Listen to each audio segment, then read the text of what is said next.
Si le Brexit est synonyme d'innombrables rebondissements depuis le référendum de 2016, le dernier coup de théâtre de Boris Johnson vient pimenter un peu plus le divorce entre Bruxelles et Londres. Le Premier ministre britannique veut désormais revenir sur ses engagements et les négociations sur un accord de libre-échange ne sont pas loin du point de rupture.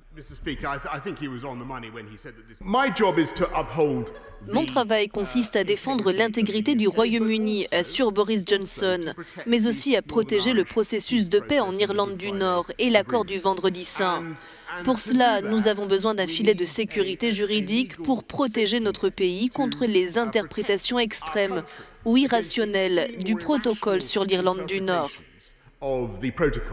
La tension est à son comble entre le Royaume-Uni et les représentants de l'Union depuis la reprise des pourparlers ce mardi. La Commission européenne a envoyé un émissaire en renfort à Londres pour poursuivre les discussions.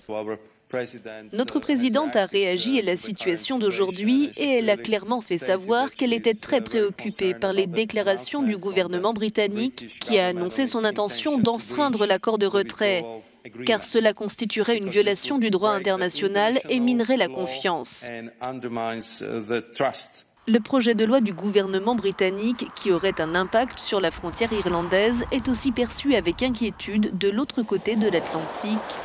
Aux États-Unis, Nancy Pelosi, à la tête de la Chambre basse, a adressé une mise en garde à Boris Johnson. Il n'y aura pas d'accord bilatéral entre les États-Unis et le Royaume-Uni si la frontière, les accords du Vendredi Saint qui concernent la frontière irlandaise, sont modifiés, prévient Nancy Pelosi.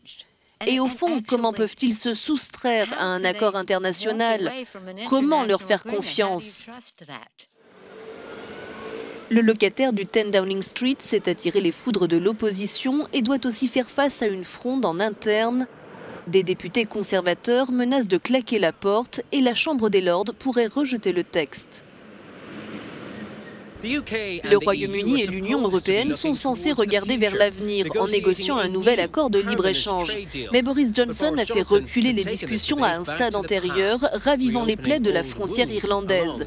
Il a donné satisfaction aux partisans d'un Brexit pur et dur, mais à eux seuls, en allant à la confrontation non seulement avec Bruxelles et Dublin, mais aussi avec les membres de son propre parti, ici, qui conspirent pour l'empêcher d'enfreindre la loi. Ty Genwright for Euronews in London.